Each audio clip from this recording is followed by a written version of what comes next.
శ్రావణ లక్ష్యం episode number 12. Sorry for the late. ఏమనుకోకండి, కొంచెం హెల్త్ బాగోకపోవడం వల్ల ఇలా లేట్ అయింది. ఇప్పటి నుంచైనా రెగ్యులర్గా అప్డేట్స్ ఇవ్వడానికి ట్రై చేస్తాము. ఇంక స్టోరీలోకి వెళ్ళిపోదాం. వాళ్ళు వెళ్ళిన దగ్గర నుంచి ఉప్పొంగిపోతున్న డ్యామ్ రిజర్వాయర్ నీళ్ళనే చూస్తూ ఏదో ఆలోచిస్తూనే ఉండిపోతాడు కార్తిక్. హుఫ్, ఎంతసేపు ఇలానే ఆలోచించాలరా?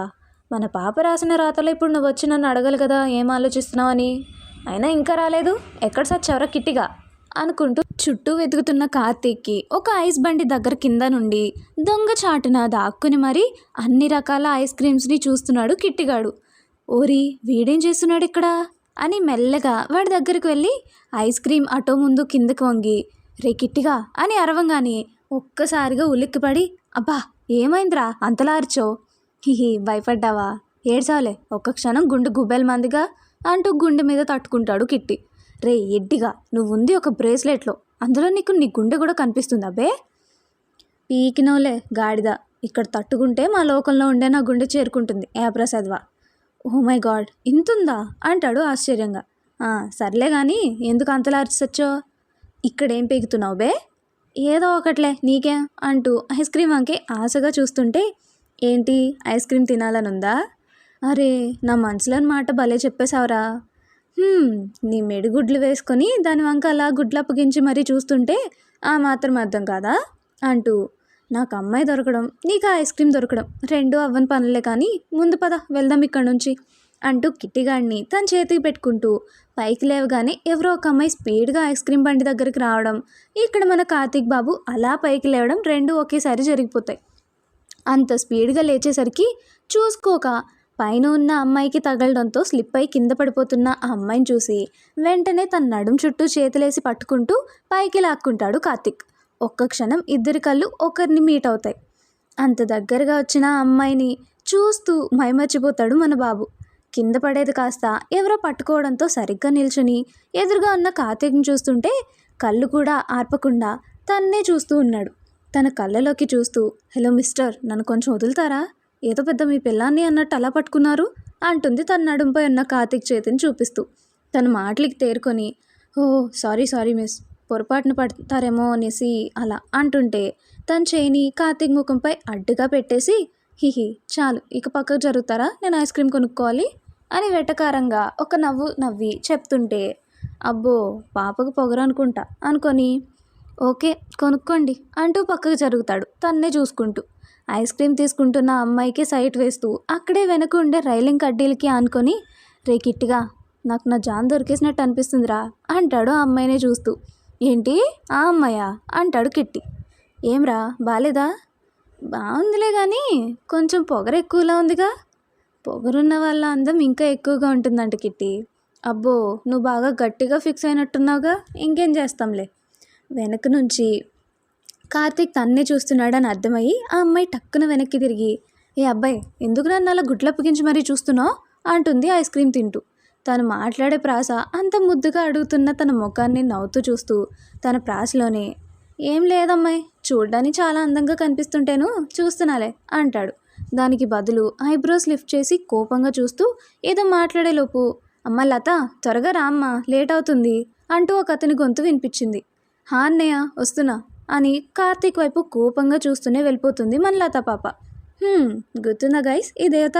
గుర్తు లేకపోతే మళ్ళీ ఒకసారి స్టార్టింగ్ ఎపిసోడ్స్ని తిరిగేసుకోండే. లత నైస్ నేమ్ అనుకుంటాడు కార్తీక్. ఇప్పుడు ఈ పాపగారి డీటెయిల్స్ ఎలా అబ్బా అని ఆలోచిస్తూ కిట్టి వైపు చూసేసరికి కార్తీక్ వాడిని చూస్తున్నాడు అని తెలిసి కూడా కావాలని నిద్రపోతున్నట్టు నటిస్తున్నాడు కిట్టి. అది గమనించి, ఆహా కిట్టిగా చంపేస్తాను రోయ్, మత్సంగా నాకు రేపు పొద్దున్న లోపు ఆ అమ్మాయి డీటెయిల్స్ అన్నీ కనుక్కొని నా ముందు పెట్టు అంటుంటే టక్కున కళ్ళు తెరిచి, రే నేను నీకేమైనా సీక్రెట్ ఇన్ఫార్మర్ని అనుకుంటున్నావా, లేక నీ బాడీ గార్డ్ని అనుకుంటున్నావా? ఇలా నీకు ఇష్టం వచ్చిన వాటన్నిటికీ నన్ను వాడేసుకుంటున్నావు? ఉషో అయిపోయిందా నీ మాటలు, ఇక పద పోదాం, లేట్ అయింది ఇప్పటికే, నా పని మాత్రం మర్చిపోకు అనగానే గట్టిగా కార్తీక్ చేయిని కొరికేస్తాడు కిట్టి. అమ్మా అంటూ అరుస్తూ, రీ సాడిస్ట్గా ఎందుకురా అలా కొరికేసావు హిహిహి అంటూ నవ్వేస్తాడు కిట్టిగాడు. నైట్ 10:30. అప్పుడే డిన్నర్ కంప్లీట్ చేసుకుని ఎవరి రూమ్స్కి వాళ్ళు వెళ్ళిపోతున్నారు. శైలు మాత్రం సిద్ధు రూమ్కి వెళ్తుంటే, శైలు అటెక్కడికే, వదిన వాళ్ళ రూమ్కి వెళ్ళు అంటూ ఆపేస్తుంది రాధ. వాటర్ తాగేసి వెళ్తూనే, లేదమ్మా, నేను సిద్ధు దగ్గరే ఉంటా. తనకి నేను పక్కన లేకుంటే అస్సలు నిద్ర పట్టడం లేదులే. ప్లీజ్ మా, అందుకే తనతో ఉంటా, నన్ను ఆపుకు. అది కాదే అని ఇంకా ఏదో అంటుంటే, రాధా, సిద్ధు గురించి తెలుసు కూడా ఇలా చేస్తావు ఎందుకు? ఏం కాదులే కానీ వాళ్ళని ఫ్రీగా వదిలే. ఇప్పటికే ఆ రోజు జరిగిన సంఘటన నుంచి వాడు బయటపడలేక చాలా తంటాలు పడుతున్నాడు పాపం. ఇప్పుడు ఊరికే వాళ్ళని దూరం చేయకు అని చెప్పి, అమ్మ శైలు నువ్వు వెళ్ళరా, పాపం వాడు ఒక్కడే ఉండుంటాడు అంటూ అటు చూసి శైలు ఎక్కడ కనిపించక, శైలు ఎక్కడున్నారా అని చుట్టూ చూస్తుంటే, డాడ్ నేను ఆల్రెడీ రూమ్లోకి వెళ్ళిపోయాలండి, మీరేం కంగారు పడకండి సరేనా? Good night daddy. Good night mummy అంటూ లోపల నుంచి అరిచి మరీ చెప్తుంది శైలు. తన మాటలకి నవ్వుకుని ఇద్దరు వెళ్ళి పడుకుంటారు. శైలు, కన్నా వస్తున్నారా? ఏమైందిరా? ఏం లేదులేమా, దబజ్జు అంటూ తన ఒడిలో పడుకోబెట్టుకొని జోకొడుతుంటే, తల్లి ఒడిలో ఆదమర్చి నిద్రపోయే చంటి పిల్లాళ్ళ శైలు ఒడిలో నిద్రపోతున్నాడు మన సిద్ధు. అదేనండి, అప్పటి నుంచి శైలు కొంచెం తనకి దూరంగా ఉన్నా, తనని సరిగ్గా పట్టించుకోకపోయినా, తనతో మాట్లాడకపోయినా అస్సలు తట్టుకోలేడు మన సిద్ధు. ఆ రోజు ఇంపాక్ట్ తన బ్రెయిన్కి అలాగే తన మనసుకి చాలా గట్టిగానే తగిలిందండోయ్. రూమ్లోకి వచ్చిన గీతు, షాలు రేపు స్వామీజీ దగ్గరికి వెళ్ళడంతో పాటు దర్శనం కూడా వీలైతే రేపే పూర్తి చేసుకుందాం అంటుంది పెద్దమ్మ. మరి మనకి టైం సరిపోతుందానే అంటూ తను మాట్లాడుతూనే ఉన్నా షాలు నుంచి ఏం రెస్పాన్స్ రాకపోవడంతో లైట్స్ ఆఫ్ చేయడానికి వెళ్తూ షాలు వైపు చూస్తుంది గీతు. బెడ్ మీద 2 కాళ్ళని ముడుచుకొని కూర్చొని ఒడిలో ఒక పిల్లోని పెట్టుకొని నిమిషానికి ఒకసారి ఆ దిండుని కసకసా నలిపేస్తూ దేని గురించో దీర్ఘంగా ఆలోచిస్తుంది మన పెద్ద పాప. అది చూసిన గీతు, ఏంటిది, ఏం ఆలోచిస్తుంది ఇంతగా అనుకొని తన చున్నీ తీసి తన మూతి మీదకి విసిరి కొడుతూ, ఓసే ఏం ఆలోచిస్తున్నావే అంతలా అని కొంచెం గట్టిగా వచ్చేసరికి ఉలిక్కిపడి లోకంలోకి వచ్చి, అబ్బా ఎందుకే దెయ్యం అలా కొట్టో అంటుంది మూతి మీద పడ్డ చున్నీని పక్కకు జరుపుతూ. నడుం మీద చేతులు వేసుకొని గుర్రం చూస్తూ లైట్ ఆఫ్ చేసి వచ్చి తన పక్కన కూర్చొని, లేకపోతే ఇందాక నుంచి గొంతు చించుకొని మరీ వసపెట్టలా అరుస్తుంటే అసలు పట్టించుకోకుండా ఏం ఆలోచిస్తున్నావే అంటుంది బెడ్పై పడుకుంటూ. అది కాదే, ఆ రోజు బస్సులో వచ్చేటప్పుడు మనుకి ఏదో కనిపించింది, దాన్ని ఫోటో కూడా తీసుకున్నాడు, అదేంటి అని అడుగుతుంటే మాత్రం చెప్పడం లేదు. దాని గురించి ఇందాక నుంచి ఆలోచిస్తున్నా, అసలు ఏంటి అని ఇందాక కూడా అడిగి చూశాను కానీ చెప్పలేదు. ఏమే మా అన్న మీద డౌట్ పడుతున్నావా అంటుంది అనుమానంగా.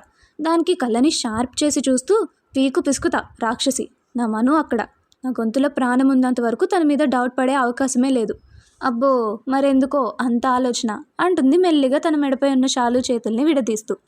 తన పక్కనే పడుకుంటూ, అది కాదే, తను అలా చేస్తే నాకేదో గిఫ్ట్ ప్లాన్ చేశాడని అర్థమవుతుంది, కానీ అది ఏంటా అనేది ఇంత ఆలోచించినా తెలియడం లేదే అంటుంది కొద్దిగా విరబూసిన పెదవులతో నవ్వుతూ.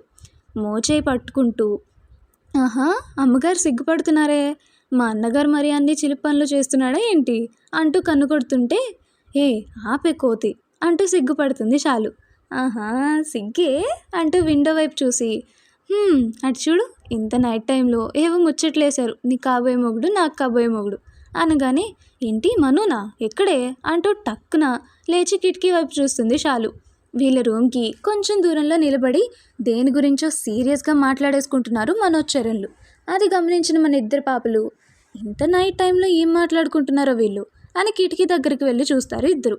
ఎంత విందామనుకున్నా ఒక్క మాట కూడా వినిపించక, అసలు వాళ్ళు ఏం మాట్లాడుతున్నారు గీతు అని అడుగుతుంది షాలు. దానికి, ఓ ఒక్క నిమిషం షాలు అంటూ చెవిని కిటికీలోంచి దూర్చిపెట్టి చూసి, చాచా ఆ పిరికి దేవుడు నాకు చిన్న చెవిని ఇచ్చాడు వదినా, ఆ చిన్న చెవేమో మన రూమ్ దాటి బయటకు పోను అంటుంది, ఇంకా అంత దూరంలో మాట్లాడుకునే వాళ్ళ మాటలు నాకెలా వినిపిస్తాయి అని వయ్యారంగా మాట్లాడుతూ చెప్తుంటే తన మాటలకి ఒక సైడ్ లుక్ ఇస్తుంది షాలు. అది చూసి, అమ్మో అట్లా చూడకే తల్లి, ఇక్కడ వాళ్ళు ఏం మాట్లాడుకుంటున్నారో నాకేం తెలుస్తుంది అంటూ బయటకు చూసి, అరే ఇంతవరకు ఇక్కడే ఉండేవాళ్ళు ఇంతలో ఎటు వెళ్ళిపోయారు అని చుట్టూ చూస్తుంటే గెస్ట్ హౌస్ గేట్ దాటి బయటకు వెళ్తుండగా కనిపిస్తాడు మనోజ్. అదేంటి షాలు అనే ఒక్కడే ఉన్నాడు, నా బాబు ఎక్కడా అని తొంగి తొంగి చూసి, ఆగే నేను వెళ్ళొకసారి చూసొస్తా. ఎందుకే అంటున్న షాలుతో, ఆగు షాలు, అసలు వీళ్ళు ఇంత నైట్ ఏం గూడు పుట్టానీలు చేస్తున్నారు, నాకు ఇక్కడ క్యూరియాసిటీ ఎక్కువైపోతుంది అంటూనే బయటికి వెళ్ళిపోతుంది గీతు. గేట్ దాటి బయటికి వెళ్తున్న మనోజ్ని చూస్తూ, ఇంత నైట్ ఎక్కడికి వెళ్తున్నావోయ్ అనుకొని తనకు కనపడకుండా తన వెనకే వెళ్తుంది షాలు. మన బాబు ఎక్కడికి వెళ్తున్నాడో కనీసం బైక్ కూడా తీసుకోకుండా నడిచే వెళ్తున్నాడు.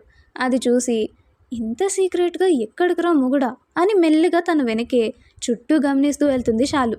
చరణ్ కోసం బయటకు వచ్చిన గీతు, ఏంటి ఇక్కడ ఎవరూ కనిపించట్లేదు ఎటు వెళ్ళిపోయాడు అనుకుంటూ ఉన్న అన్ని రూమ్స్లో చెక్ చేస్తూ వెళ్తుంటే అప్పుడే లోపలికి వచ్చిన చరణ్ గీతు దేనికోసమో వెతుకుతూ ఉండడం గమనించి, ఆహా పెళ్ళమ్మా, ఇంత నైట్ ఎవరి కోసం వెతుకుతున్నావోయ్ అనుకుంటాడు తన మనసులో. అతని మాట తనకి వినిపించిందేమో మరి. ఓమై మొగుడా, ఎక్కడున్నావు రోయ్ అంటూ అరుస్తూ చరణ్ గది వైపు వెళ్తుంది. తన అరుపు విన్న చరణ్, ఆహా బుజ్జిదానా, ఇంత నైట్ నాతో ఏంటి నీకు పని అని నవ్వుకుంటూ మెల్లిగా తన రూమ్ దగ్గరే దొంగలా లోపలికి తొంగి తొంగి చూస్తున్న గీతుని వెనక నుంచి గట్టిగా హత్తుకుంటూ, అయ్ పెళ్ళమ్మా అన్నాడో లేదో ఒక్కసారిగా గుండె జల్లుమని వెంటనే వెనక్కి తిరిగి అరిచేలోపు నోటికి తన చేతిని అడ్డం పెట్టేస్తాడు. అలానే లోపలికి తీసుకెళ్ళిపోతాడు చరణ్. డోర్ లాక్ పెట్టేసి తనని గోడ కానించి చిన్నగా నోటి మీద నుంచి చేతిని తీసేసి, ఇప్పుడు చెప్పండి మేడం గారు, ఏంటి ఇందాక నుంచి ఓ తెగ వెతికేస్తున్నావు, నా కోసమేనా అంటాడు సూటిగా చూస్తూ. ఆ చురుకైన పోలీస్ చూపులు ఎక్కడెక్కడో గుచ్చుకుంటుంటే, చరణ్ అంటూ తన కళ్ళకి చేతులు అడ్డు పెడుతూ, ఎందుకు అట్లా చూస్తున్నావు అంటుంది తలని పక్కకి తిప్పేసుకొని గట్టిగా కళ్ళు మూసుకుంటూ. తన చేష్టలకి నవ్వుకుంటూ మెల్లిగా తన 2 చేతుల్ని వెనక్కి మార్చిపెట్టి టక్కున మీదికి లాక్కుంటాడు. అంతే, బల్లిలా చరణ్కి అతుక్కుపోవడం. అంత సడన్గా లాగేసరికి ఎటో చూస్తున్న తను చరణ్ వైపు తిరగడంతో ఆల్మోస్ట్ ఇద్దరు పెదవులు ఇప్పుడు ఇంచు గ్యాప్లో ఆగిపోవడం అన్నీ ఒకేసారి జరిగిపోతాయి. అంత సడన్గా మీదికి లాక్కునేసరికి హార్ట్ రేట్ రైజ్ అయిపోయి గుటకలు మింగుతూ చరణ్ వైపే చూస్తుంటే తన కళ్ళు తన పెదవుల మీదనే ఉన్నాయని తెలిసి చిన్నగా తన ఫేస్పై గాలి ఊదుతూ, ఓయ్ ఎందుకు ఇలా పట్టుకున్నావు, వదులు, నొప్పి తీస్తుంది అంటూ విడిపించుకోవడానికి చూస్తుంటే అస్సలు వదలడే, బాగా గట్టోడు కదా. ఆగే దయ్యం, ఎందుకు ఊరికి ఎలా కదులుతావు, ఇటు చూడు ఫస్ట్ అంటున్నా వినకపోవడంతో తన బుగ్గల్ని వత్తి పట్టుకొని ఫేస్ని తన వైపు తిప్పుకుంటాడు. కళ్ళల్లో బెదురు, గుండెల్లో వేగం వల్ల భయంతో అదురుతున్న ఆ పెదవుల్ని చూస్తూ వాటిని అందుకునేంతలో చేతులు విడిపించుకొని చరణ్ని ఒక్క తోపు తోసేసి నవ్వుకుంటూ చెంగున రూమ్ నుంచి జారుకుంటుంది గీతు. తను చేసిన పనికి ఇంకా షాక్లో ఉన్న మన బాబు, ఒసే రాక్షసి, ఇది ద్రోహమే, ఇంత నైట్ టైంలో నా రూమ్కి వచ్చిందే కాక ఇలా ఒక్క ముద్దు కూడా ఇవ్వకుండా పారిపోతున్నావా దెయ్యం అంటుంటే చిన్నగా డోర్ తెరిచి వెవ్వెవ్వే అని వెక్కిరిస్తుంది. అలానే ఉండవే, నీ పని చెప్తా అని వస్తుంటే అమ్మో అంటూ డోర్ క్లోజ్ చేసేసుకుంటుంది గీతు. తన చేష్టలకి నవ్వుకుంటూ దొంగదాన అని ముద్దుగా కసురుకొని తన రూమ్కి వెళ్ళిపోతాడు చరణ్. బయటికి వెళ్ళిన మనోజ్ డైరెక్ట్గా తను మార్నింగ్ చూసిన జ్యువెలరీ షాప్లోకి వెళ్ళడం గమనిస్తుంది షాలు. అది చూసి చిన్నగా ఇచ్చుకున్న పెదవులతో నవ్వుతూ, ఏం బంగారం, ఎప్పుడు ఈ సర్ప్రైజ్లు ఏంటో మరి అనుకుంటూ ఉండగానే బయటకు వస్తాడు మనోజ్. అది చూసి వెంటనే తనకు కనిపించకుండా దాక్కుంటుంది షాలు. తను తీసుకున్న ఆ వస్తువుని ప్రేమగా తడుముతూ చూసుకుంటూ, నీకు ఇది చాలా బాగుంటుందిరా అని తన మనసులో అనుకుంటూ మురిపంగా దాన్ని చూస్తూ వెళ్తుంటే ముందుగా ఎవరో కథను ఎంతో టెన్షన్గా పక్కనే ఉన్న ఒక చిన్న ఆవిడ నుంచి చాలా కంగారుగా చేతిలో ఒక బుట్టతో స్పీడ్గా వస్తూ చూసుకోక మనోజ్ని గుద్దేసుకుంటాడు. అంత సడన్గా గుద్దుకునేసరికి ఆ ఫోర్స్కి మనోజ్ చేతిలో ఉండే ఆ బాక్స్ పడిపోయేది కాస్త వెంటనే అలర్ట్ అయిపోయి పడకుండా తిరిగి గట్టిగా పట్టేసుకుంటాడు మను. కానీ మనోజ్ని గుద్దుకున్న అతని చేతిలోని బుట్ట మాత్రం చేయి జారిపోయి మనోజ్కి ఎదురుగా పడిపోతుంది. ఇదంతా చూస్తున్న షాలు మనోజ్ ఎక్కడ కింద పడిపోతాడేమో అన్న కంగారులో మను అంటూ అరుస్తూ బయటకు వచ్చేస్తుంది. అంత సడన్గా ఎవర్రా గుద్దుకుంది అని మనోజ్ అనేలోపు షాలు గొంతు వినిపించింది. తను ఇక్కడేం చేస్తుంది అనుకొని వెనక్కి తన వైపు తిరుగుతూనే తనకు కనిపించకుండా తన చేతిలో ఉన్న బాక్స్ని వెనక్కి దాచేసి, షాలు నువ్వేంట్రా ఇక్కడ అని ఆశ్చర్యంగా అడుగుతుంటే కంగారుగా వచ్చిన షాలు, అది తర్వాత లేముందు నీకేం కాలేదు కదా అంటూ తనని అంతా తడిమి చూస్తుంటే చిన్నగా నవ్వుతూ, నాకేం కాలేదు బంగారం, నువ్వు కంగారు పడుకు, ఎవరో పొరపాటున చూసుకోక అంటూ ఆగిపోయి, అవును నన్ను గుద్దుకున్న వ్యక్తి ఎక్కడా అంటూ అటు సైడ్ తిరిగి చూస్తే మనోజ్ని గుద్దుకున్న అతను కొద్ది దూరంలో పడిపోవడంతో అతని చేతిలో ఉన్న బుట్ట వీళ్ళ ముందు పడి ఉంటుంది. కింద పడ్డ అతను వీళ్ళ ముందు పడ్డ ఆ బుట్టని భయంగా కంగారుగా ఆ బుట్టని వాళ్ళని మార్చి చూస్తుంటే అది గమనించిన మనోజ్ అతని కళ్ళు ఆ బుట్ట పైన ఉండడం చూసి, ఏంటిది అంటూ మనోజ్ అనేలోపు, అయ్యో పాపం అతను ఎవరో తన బుట్టని పడేసుకున్నట్టున్నాడు, ఆగు మనం ఇచ్చేద్దాం అంటూ షాలు ఆ బుట్టని తీసుకోవడానికని ముందుకు వస్తుంటే అది చూస్తున్న ఆ వ్యక్తి షాలు ముందుకు వచ్చే కొద్దీ అతనిలో భయం అంతకంతా పెరిగిపోతుంది. అంతే, అతను ఎందుకు అంత భయపడుతున్నాడో అర్థం కాక షాలు వెళ్తున్న వైపే చూస్తూ అతని చూపులు ఏదో ప్రమాదాన్ని హెచ్చరిస్తుంటే, షాలు ఆగు అని గట్టిగా అరిచినట్టే అరుస్తాడు మనోజ్. మనోజ్ గొంతు విన్న షాలు ముందుకు వెళ్తుందల్లా అక్కడే ఆగిపోతుంది. మెల్లిగా తన దగ్గరకు వచ్చి, నువ్వు ఇలా రారా, ఇక్కడే ఉండు, ఎక్కడికి రాకు సరేనా అంటూ తనని దూరంగా నిల్చోబెట్టి అతనే స్వయంగా అందులో ఏముందో చూడ్డానికి వెళ్తాడు. వెళ్తూ వెళ్తూనే కింద పడ్డ అతను అంతసేపు అయినా పైకి లేవడానికి ప్రయత్నించడాలు కానీ అతను బుట్టను తీసుకోవడానికి కానీ ప్రయత్నించడాలు కానీ చేయకపోవడంతో మనోజ్కి ఎక్కడో డౌట్ కొడుతుంది. ఎవరు నువ్వు? ఈ బుట్టను చూసి ఎందుకు అంతలా భయపడుతున్నావు? ఏముంది అందులో అని అరుస్తూ అడుగుతుంటే మనోజ్ అరుపులకే మనోజ్ వంక ఆ బుట్ట వంక కళ్ళని మార్చి మార్చి చూస్తున్నాడు అతను.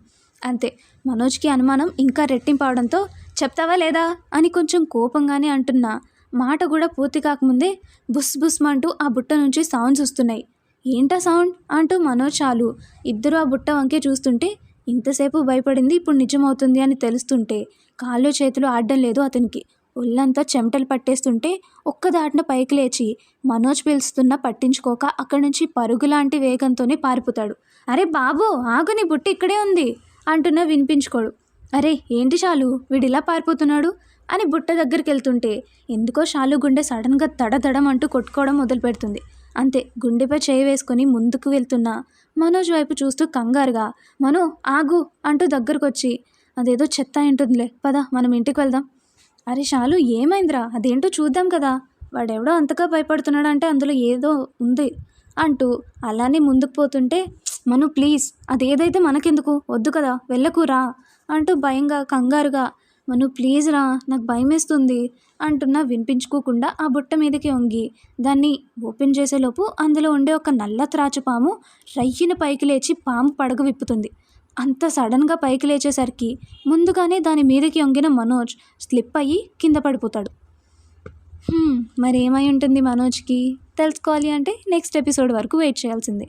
వెయిట్ చేస్తారని ఆశిస్తూ ఈ వీడియోకి ఇంత మరి. Thank you, bye. ఇట్లు మీ కీర్తి సౌజన్య. మరిన్ని ఇంట్రెస్టింగ్ వీడియోస్ కోసం మా వీడియోస్ని లైక్ చేసి డైలీ నోటిఫికేషన్స్ కోసం సబ్స్క్రైబ్ చేసుకొని పక్కనే ఉన్న గంట సింబల్ని ఆన్లో పెట్టుకోండి.